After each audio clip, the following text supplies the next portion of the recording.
Hello friends, Manya's Kannada vlog ಚಾನಲ್ಗೆ ನಿಮ್ಮೆಲ್ಲರಿಗೂ ಸ್ವಾಗತ. ನಾನು ಇವತ್ತಿನ ದಿನ ನಮ್ಮ ದೀಪಾವಳಿ ಹಬ್ಬದ ಸೆಲೆಬ್ರೇಷನ್ ಯಾವ ರೀತಿ ಇತ್ತು ಅನ್ನೋದನ್ನ ನಿಮ್ಮ ಜೊತೆ ಶೇರ್ ಮಾಡ್ತಾ ಇದ್ದೀನಿ.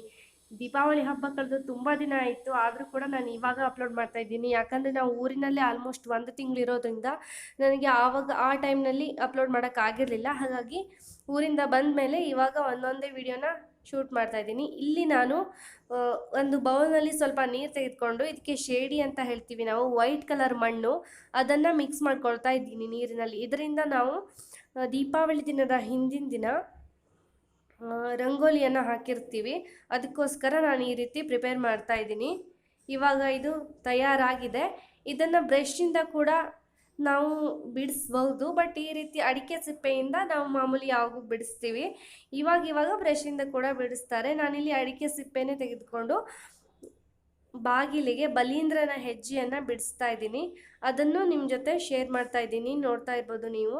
ಈ ರೀತಿಯಾಗಿ ಬಿಡಿಸ್ಬಿಟ್ಟು ಅದಕ್ಕೆ 5 ಬೆರಳುಗಳನ್ನು ಬಿಡಿಸಿ ನಾನು ಬಲೀಂದ್ರನ ಹೆಜ್ಜೆಯನ್ನು ಬಿಡಿಸ್ತಾ ಇದ್ದೀನಿ. ಇಲ್ಲಿ ಇದು ಒಣಗಿದ ಮೇಲೆ ತುಂಬ ಡಾರ್ಕಾಗಿ ವೈಟ್ ಕಲರ್ನಲ್ಲಿ ಬರುತ್ತೆ, ತುಂಬ ಚೆನ್ನಾಗಿ ಬರುತ್ತೆ. ನಿಮಗೆ ಒಣಗಿದ ಮೇಲೆ ಕೂಡ ನಾನು ಇದನ್ನು ತೋರಿಸ್ತೀನಿ. ಇದಕ್ಕೆ ನಾವು ಶೇಡಿ ಅಂತ ಹೇಳ್ತೀವಿ.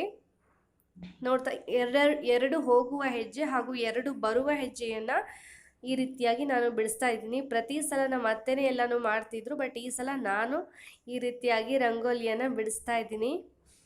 ಅದಕ್ಕೂ ಮುಂಚೆ ನೀವು ಯಾರಾದರೂ ಮೊದಲನೇ ಸಲ ನನ್ನ ಚಾನಲನ್ನು ನೋಡ್ತಾ ಇದ್ದರೆ ಪ್ಲೀಸ್ ಕೆಳಗಡೆ ಕಾಣೋ ರೆಡ್ ಕಲರ್ ಬಟನನ್ನು ಕ್ಲಿಕ್ ಮಾಡಿ ನನ್ನ ಚಾನಲ್ಗೆ ಸಬ್ಸ್ಕ್ರೈಬ್ ಆಗಿ.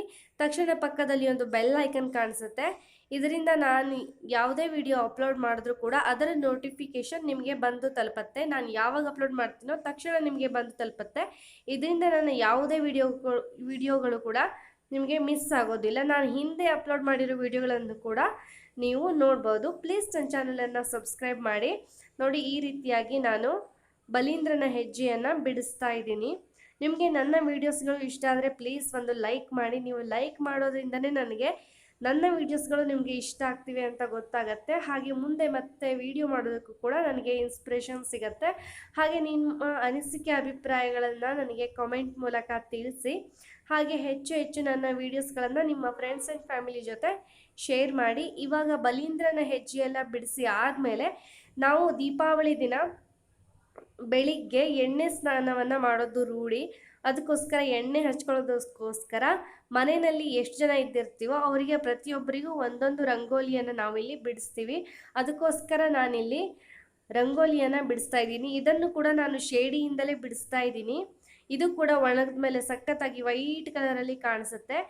ನಾನಿಲ್ಲಿ ತುಂಬ ದೊಡ್ಡದಾಗೇನು ಬಿಡಿಸ್ತಾ ಇಲ್ಲ, ಚಿಕ್ಕದಾಗಿ ಬೇಗನೆ ಮಾಡ್ತಾ ಇದ್ದೀನಿ. ತುಂಬ ರಾತ್ರಿ ಆಗೋಗಿತ್ತು, ಹಾಗಾಗಿ ಬೇಗ ಮಾಡ್ತಾ ಇದ್ದೀನಿ. ನಾನಿಲ್ಲಿ ರಂಗೋಲಿ ಬಿಡಿಸ್ತಾ ಇದ್ದೀನಿ. ಅಲ್ಲಿ ನನ್ನ ಅತ್ತೆ, ನಾವು ಬಾತ್ರೂಮ್ ಹತ್ರ ಮಾಡಿರ್ತೀವಿ, ಅಲ್ಲಿ ಕೂಡ ರಂಗೋಲಿ ಹಾಕಿ ಮಾರನೇ ದಿನ ಮಧ್ಯರಾತ್ರಿ ಕಳೆದ ಮೇಲೆ ನಾವು ಬುದೆ ತುಂಬೋದು ಅಂತ ಹೇಳ್ತೀವಿ. ಹಂಡೆಗೆ ಬಾಳೆ ಎಲೆಯನ್ನು ಮುಚ್ಚಿ ಅದಕ್ಕೆ ಶೀಂಡ್ಲೆ ಬಳ್ಳಿ ಅಂತ ಹೇಳ್ತೀವಿ, ಅದರಿಂದ ಸುತ್ತಿ ನಾವು ಕವರ್ ಮಾಡಿರ್ತೀವಿ. ಮಾರನೇ ದಿನ ಅದನ್ನು ಓಪನ್ ಮಾಡಿಬಿಟ್ಟು ಸ್ನಾನ ಮಾಡೋದು. ಎಣ್ಣೆ ಹಚ್ಚಿ ಆದಮೇಲೆ ಅದನ್ನು ರೆಡಿ ಮಾಡ್ತಾಯಿದ್ರು. ನಾನಿಲ್ಲಿ ರಂಗೋಲಿಯನ್ನು ಹಾಕ್ಕೊಳ್ತಾ ಇದ್ದೆ. ಸ್ತುತಿ ಕೂಡ ನನಗೆ ಇಲ್ಲಿ ಮಧ್ಯದಲ್ಲಿ ಬಂದುಬಿಟ್ಟು ಏನೇನೋ ಮಾತಾಡ್ತಾ ಇದ್ದಾಳೆ. ಅವಳಿಗೂ ಕೂಡ ತುಂಬ ಎಕ್ಸೈಟ್ ಆಗಿದ್ದಾಳೆ. ಅವಳು ಹಿಂದಿನ ಸಲ ಅವಳ 3ನೇ ವರ್ಷ ಇದ್ದಾಗ ನೋಡಿರಲಿಲ್ಲ. ಅದಕ್ಕೂ ಮೊದಲು ಅವಳು ತುಂಬ ಚಿಕ್ಕವಳಾಗಿದ್ಲು. ಇದೇ ಫಸ್ಟ್ ಟೈಮ್ ಅವಳಿಗೆ ನೋಡ್ತಾ ಇರೋದು ಇದನ್ನೆಲ್ಲ. ಹಾಗಾಗಿ ತುಂಬ ಎಕ್ಸೈಟ್ ಆಗಿದ್ಲು. ನೋಡ್ತಾ ಇರ್ಬೋದು. ನಾನು ಇವಾಗ ಪ್ರತಿಯೊಬ್ಬರಿಗೂ ಕೂಡ ನಮ್ಮ ಮನೇಲಿ ಎಷ್ಟು ಜನ ಇದ್ದೀವೋ ಅವರೆಲ್ರಿಗೂ ಕೂಡ ನಾನು ಮಾಡ್ತಾ ಇದ್ದೀನಿ. ನನ್ನ ಯಜಮಾನ್ರು, ನನ್ನಿಬ್ಬರು ಮಕ್ಕಳು, ಅತ್ತೆ ಮಾವ, ಹಾಗೆ ನನ್ನ ಮೈದುನ, ಇಷ್ಟು ಜನರಿಗೂ ಕೂಡ ನಾನು ರಂಗೋಲಿಯನ್ನು ಹಾಕಿದ್ದೀನಿ. ಇವಾಗ ನೀವು ನೋಡ್ತಾ ಇರ್ಬೋದು, ಇದು ಮಾರನೇ ದಿನ ಎಷ್ಟು ವೈಟ್ ಕಲರ್ನಲ್ಲಿ ಬಂದಿದೆ, ಎಷ್ಟೊಂದು ಚೆನ್ನಾಗಿ ಕಾಣಿಸುತ್ತೆ ಅಲ್ವಾ.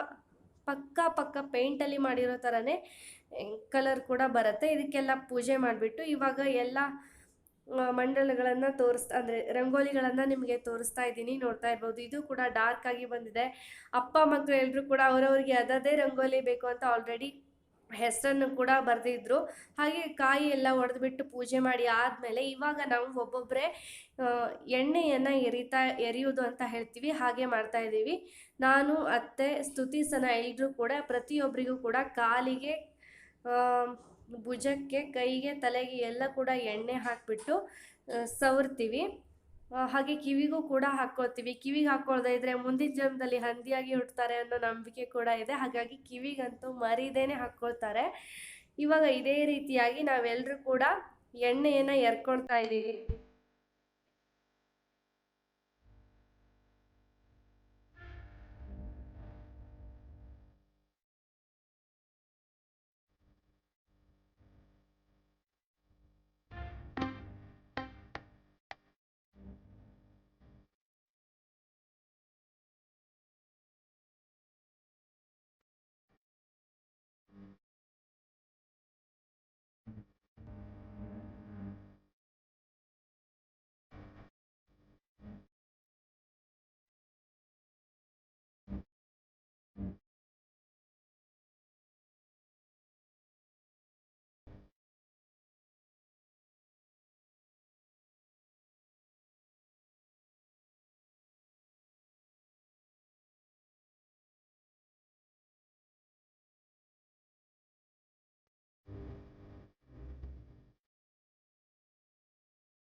ನಾವೆಲ್ಲ ಎಣ್ಣೆಯನ್ನ ಎರ್ದಾದ್ಮೇಲೆ ಇವಾಗ ಸ್ತುತಿ ಸನ ಇಬ್ರು ಕೂಡ ಎಣ್ಣೆಯನ್ನ ಎರಿತಾ ಇದ್ದಾರೆ. ಸನ ಕೂಡ ತುಂಬಾ ಚೆನ್ನಾಗಿ ಎರ್ದಿದ್ಲು. ಅದು ಶೂಟ್ ಮಾಡೇ ಇರಲಿಲ್ಲ, ನಾನು ಅತ್ತೆ ಹತ್ರ ಕೊಟ್ಟಿದ್ದೆ. ಅಲ್ಲ, ಅವರು ಸ್ವಲ್ಪ ಶೂಟ್ ಮಾಡಿದ್ರು, ಆಮೇಲೆ ಅವರು ಪಾಸ್ ಮಾಡಿದ್ರು. ನನ್ನ ಇದನ್ನ ಶೂಟ್ ಮಾಡಬೇಕಿದ್ರೆ ನೋಡೇ ಇರಲಿಲ್ಲ ಅವನು. ಹಾಗಾಗಿ ಅವಳು ಮಾಡಿರೋದು ವಿಡಿಯೋ ರೆಕಾರ್ಡ್ ಆಗಿಲ್ಲ. ಇವಾಗ ಮತ್ತೆ ಅವಳು ಸುಮ್ಮನೆ ಅಕ್ಕ ಹಾಕ್ತಾ ಇದ್ದಾಳೆ, ತಂಗಿ ಅದನ್ನು ಒರೆಸ್ತಾ ಇದ್ದಾಳೆ. ಅವರು ಕೂಡ ತುಂಬ ಎಂಜಾಯ್ ಮಾಡಿದ್ರು ಈ ಎಣ್ಣೆ ಎರಿಯೋ ಶಾಸ್ತ್ರವನ್ನು. ಅವರು ಕೂಡ ಫಸ್ಟ್ ಟೈಮ್ ಮಾಡಿರೋದು, ಹಾಗಾಗಿ ತುಂಬ ಚೆನ್ನಾಗಿ ಎಂಜಾಯ್ ಮಾಡಿಕೊಂಡು ಅವರು ಕೂಡ ಎಲ್ರಿಗೂ ಎಣ್ಣೆಯನ್ನು ಹಾಕ್ತಾ ಇದ್ದಾರೆ. ನೀವೇ ನೋಡ್ತಾ ಇರ್ಬೋದು. ಇದಾದಮೇಲೆ ನಾವು ಚಿಕ್ಕ ಮಕ್ಕಳ ಕಾಲನ್ನು ಶೇಡಿನಲ್ಲಿ ಅದ್ಬಿಟ್ಟು ಅದನ್ನು ಬಾಗಿಲಿಗೆ ಅಚ್ಚು ಮಾಡ್ತೀವಿ. ಅದಕ್ಕೆ ನಾವು ಹಬ್ಬದ ಗುಬ್ಬಿ ಮಾಡೋದು ಅಂತ ಹೇಳ್ತೀವಿ. ತುಂಬ ಚಿಕ್ಕ ಮಕ್ಕಳಾದಾಗ ಅವ್ರು ಫಸ್ಟ್ ಹುಟ್ಟಿ ಮೊದಲನೇ ದೀಪಾವಳಿಯಲ್ಲಿ ಮಾಡೋದು ರೂಢಿ.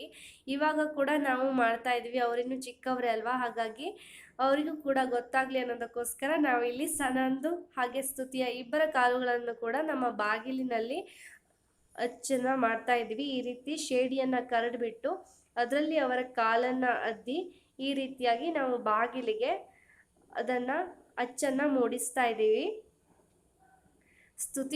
ಸ್ತುತಿ ಕಾಲು ಮಾಡ್ತಾ ಇದ್ದಾರೆ ಇವಾಗ. ಸನನ್ ಕಾಲನ್ನು ಕೂಡ ಆಯಿತು. ಅವರ ಹಿಂದಿನ ವರ್ಷಗಳ ಕಾಲು ಕೂಡ ಅಲ್ಲೇ ಇದೆ. ನಾವು ಊರಲ್ಲಿರುವಾಗ ಮಾಡಿದ್ದು ಅವರ ಇಬ್ಬರ ಫಸ್ಟ್ ದೀಪಾವಳಿಗೆ ನಾವು ಮಾಡಿರೋದು ಕೂಡ ಇನ್ನೂ ಕೂಡ ಹಾಗೆ ಇದೆ. ನೋಡ್ತಾ ಇರ್ಬೋದು, ಅಲ್ಲಿ ಚಿಕ್ಕದಾಗಿ ಕಾಣಿಸ್ತಾ ಇದೆ. ಅದಾದಮೇಲೆ ಸ್ನಾನ ಎಲ್ಲ ಮಾಡಾದ್ಮೇಲೆ ನಾವು ಇವತ್ತು ಅವಲಕ್ಕಿ ಹಬ್ಬ ಅಂತ ಮಾಡ್ತೀವಿ. ಇವತ್ತು ಬ್ರೇಕ್ಫಾಸ್ಟ್ಗೆ ಕೇವಲ ಅವಲಕ್ಕಿಯನ್ನೇ ಮಾಡ್ತಾ ಇದ್ದೀವಿ. ನಾವಿಲ್ಲಿ 4 ವೆರೈಟೀಸ್ ಅವಲಕ್ಕಿಯನ್ನು ಮಾಡಿದ್ವಿ. ಒಂದು ಜೋಳದ ಅವಲಕ್ಕಿ, ಹಾಗೆ ಬೆಲ್ಲದ ಅವಲಕ್ಕಿ, ಮೊಸರು ಅವಲಕ್ಕಿ, ಹಾಗೆ ಕಲಸಿದ ಅವಲಕ್ಕಿ ಅಂತ ಹೇಳ್ತೀವಿ. ಅದನ್ನಷ್ಟನ್ನು ನಾವು ಈ ಸಲ ಮಾಡಿದ್ವಿ. ತುಂಬ ವೆರೈಟಿ ಏನು ಮಾಡಿರಲಿಲ್ಲ. ನಾವು ಎಣ್ಣೆ ಎರಿಯೋದ್ರೊಳಗೆ ತುಂಬ ಹೊತ್ತಾಗ್ಬಿಟ್ಟಿತ್ತು. ಅದನ್ನು ಮುಗಿಸ್ಕೊಂಡು ನಮಗೆ ನನ್ನ ಅಮ್ಮನ ಮನೆಗೆ ಕೂಡ ಹೋಗಬೇಕಾಗಿತ್ತು. ಹಾಗಾಗಿ ಕೇವಲ 4 ಬಗೆಯ ಅವಲಕ್ಕಿಯನ್ನು ಮಾಡಿದ್ವಿ. ತುಂಬ ವೆರೈಟೀಸ್ ಮಾಡ್ತಿದ್ವಿ ಇಲ್ಲ ಅಂತಂದರೆ. ಇವಾಗ ಎಲ್ಲವನ್ನು ಕೂಡ ನಿಮಗೂ ಕೂಡ ಫೋಟೋವನ್ನು ತೋರಿಸ್ತಾ ಇದ್ದೀನಿ ಯಾವ ರೀತಿಯಾಗಿ ಮಾಡಿದ್ವಿ ಅಂತ.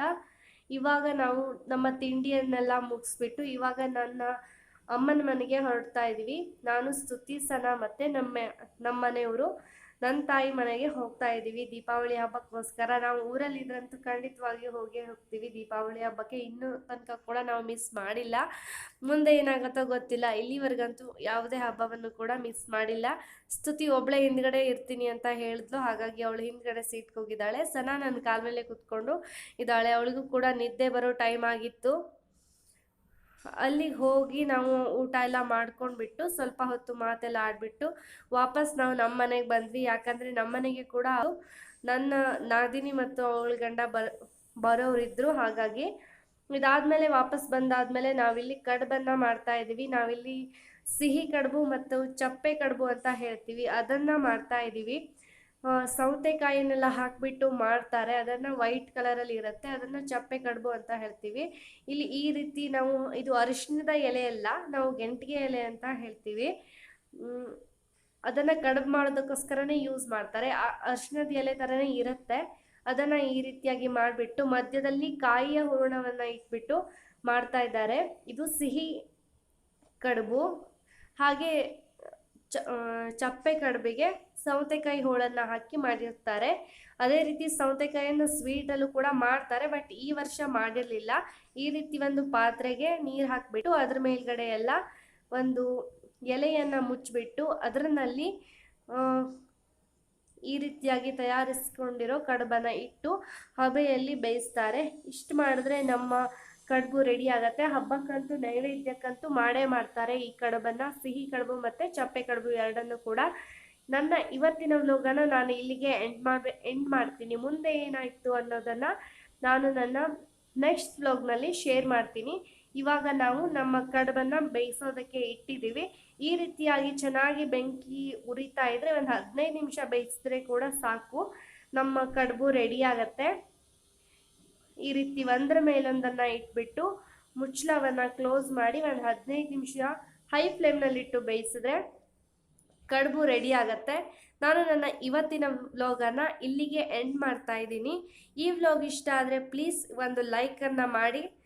ನೀವು ಲೈಕ್ ಮಾಡಿದ್ರೆ ಮಾತ್ರ ನನ್ನ ವೀಡಿಯೋಸ್ಗಳು ನಿಮಗೆ ಇಷ್ಟ ಆಗಿದೆ ಅಂತ ಗೊತ್ತಾಗುತ್ತೆ. ಹಾಗೆ ನಿಮ್ಮ ಅನಿಸಿಕೆ ಅಭಿಪ್ರಾಯಗಳನ್ನು ನನಗೆ ಕಮೆಂಟ್ ಮೂಲಕ ತಿಳಿಸಿ. ಈ ವ್ಲಾಗ್ ಹೇಗೆ ಅನ್ನಿಸ್ತು ಅಂತ ನನಗೆ ತಿಳಿಸಿ. ಮತ್ತು ನನ್ನ ವೀಡಿಯೋಸನ್ನು ಹೆಚ್ಚು ಶೇರ್ ಮಾಡಿ.